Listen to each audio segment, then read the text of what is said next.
Hello everyone, and welcome to Clayalotte. Today we are going to be making a miniature potted rose. This could be used as a standalone or as part of miniature scenes. First off, we will make the pot. I am using air dry clay.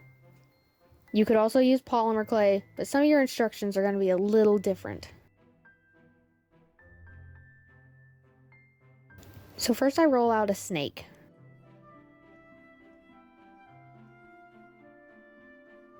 I cut off the excess. We want to make one end smaller than the other.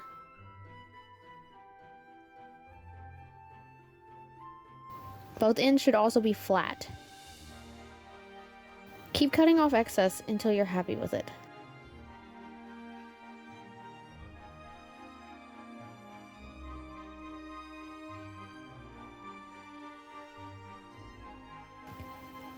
I take a stylus tool and make a hole in the middle. This will help give it that cone shape of a pot. By alternating rolling and pressing with the flat side of my knife, I eventually get the shape of a terracotta pot. Now we're going to give it the edge. Roll out your clay thinly, not too thin. Cut out a thin strip. Carefully place it along the top edge of the pot.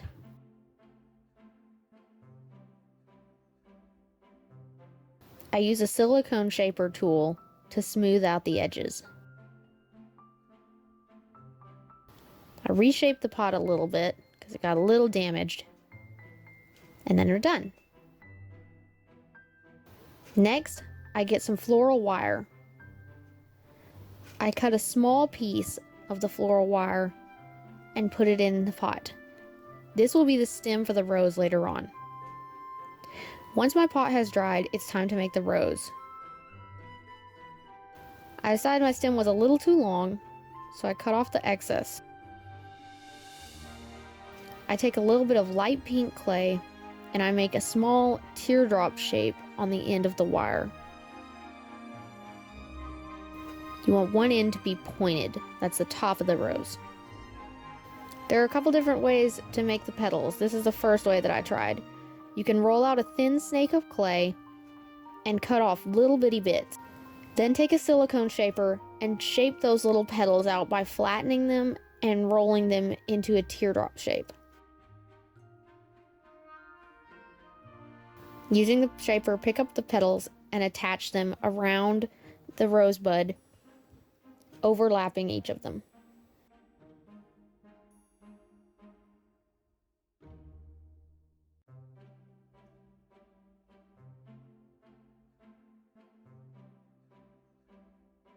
I trim off a little bit of the excess because I decided it was too big, and that's the beginning of the flower.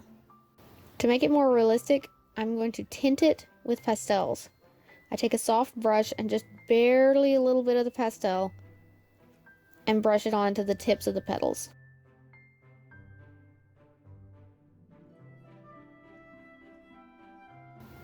This is the second way that I was doing the petals, and I found this way to be much easier. I take a tiny little circle cutter and cut out the petals. If they get stuck, use a wire, or you can even blow on the end to get the clay to come out. Using a silicone shaper, I flatten these little circles into petal shapes.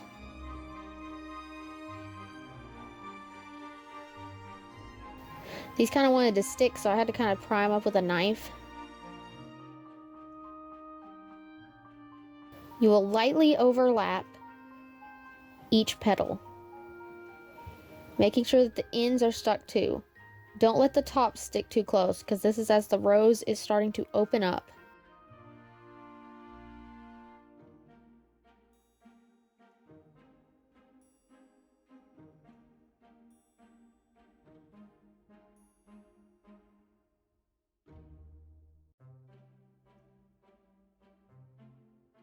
Once I've made sure that they are all stuck on there like I like, I roll the petals down a little bit.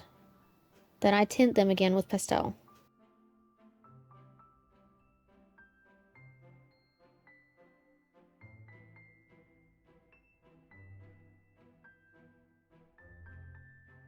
So once again, I'm going to roll out my clay thinly, use my circle cutter, and cut out petals. Normally you do the petals in rows of like 3, 5, 7, so on. Generally uneven rows. But don't forget, it doesn't really matter because every rose is different. And as long as you like the shape of it, that's what really matters. Now here I used a cutter that was slightly bigger because I was making the outside petals and I wanted them to be bigger. But later in making ones, I realized that it didn't really have to be that way. You can use the same cutter for all the petals and they still look fine. So these petals I tinted before I put them on the rose because I didn't want them to fold in on themselves. I want them to be more open because they're the outside petals.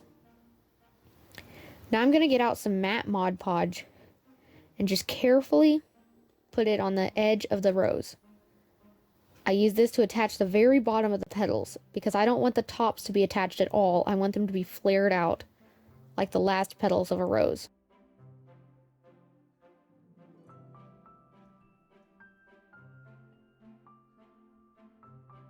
You only want to attach the bottoms, don't attach the tops. You can do more layers of petals than I did, less layers of petals than I did. It doesn't matter.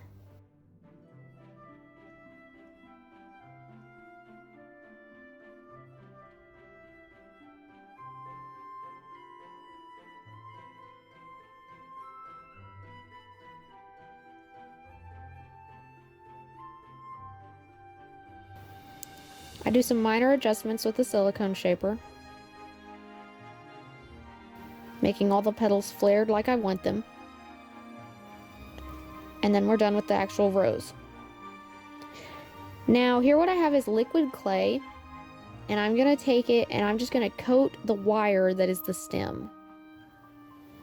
Up at the top of the rose, I'm going to coat around where the petals all meet, and this will be the calyx of the rose. The green part that's the base of a rosebud.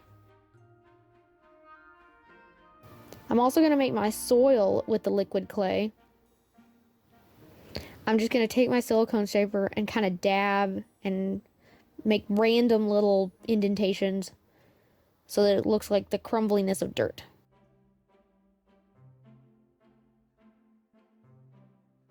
I'm going to add a leaf to my rose.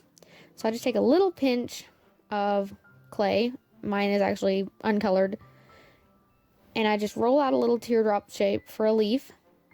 I used a knife to try to put some little indentations on it. You don't have to. And then I attached it to the stem.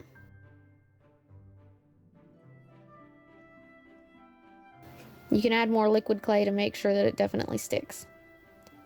After that is all dry, it's time to color it. I'm using an arbor green color because I thought that looked like a good one. Roses come in many different colors of foliage, so you can use light or dark, whatever you prefer.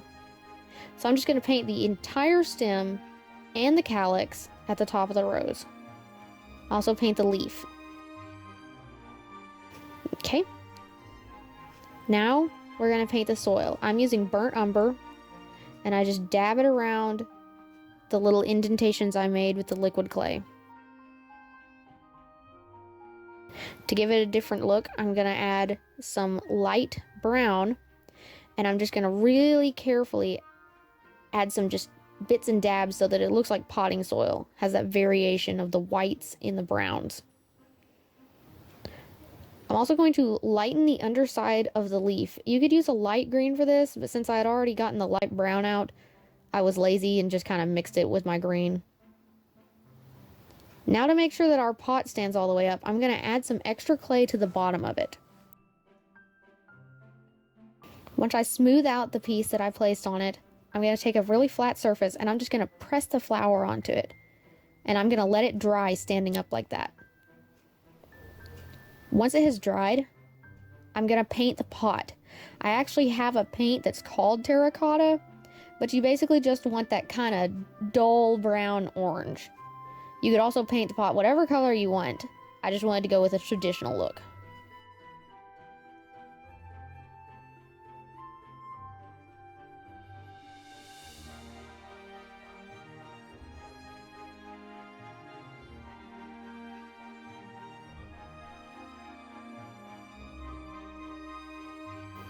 And now our rose is done. I hope you enjoyed this video and go clay today.